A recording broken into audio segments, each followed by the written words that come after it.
Три важни улици во Штип во населбата Автокоманда веќе 2,5 месеци чекаат на асфалтирање, иако градежните обврски на локалната самоуправа Штип најнавремено се завршени. Проектот е поделен на две фази. Првата фаза за промена на водоводната и канализациона мрежа и за завршување на земјените работи е најголемата фаза за која што општина Штип инвестираше и ја заврши.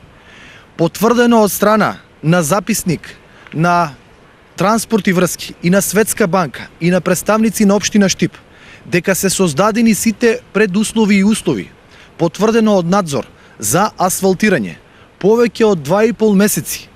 Министерството, сакајќи да ја прикаже општината дека е виновна, не асфалтира. Јорданов денес изнесе дека фирмата која го добила тендерот и ја презела обврската асфалтирањето да завршила во стечај, но прашува зошто Транспорт и врски не реагирало на време. Сакам да поставам едно прашање, имајќи во предвид дека информациите кои што доаѓаат до нас е дека фирмата изведувач која што треба да го асфалтира последниот завршен слој на улиците е фирма која што е блокирана од страна на сите банки, фирма која што не е ликвидна.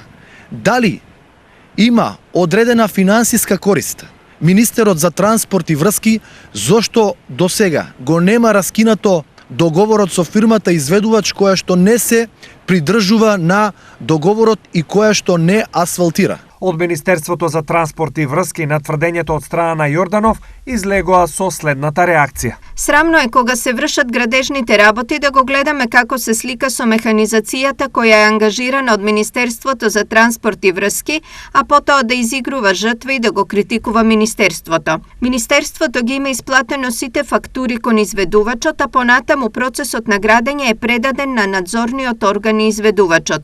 Градоначалникот да им се извини на Штипјани и да ја информира јавноста дека овој проект ќе беше завршен пред почетокот на зимските месеци, доколку општината си ги завршеше навреме обврските со подземната инсталација.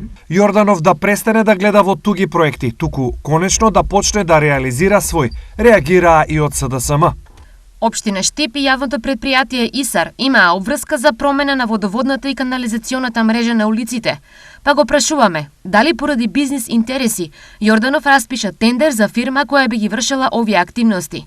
Ангажирањето на приватна фирма му отвори можност на Јорданов за бизнис сделка, а беше пробиен и рокот за изведба на овие градежни активности.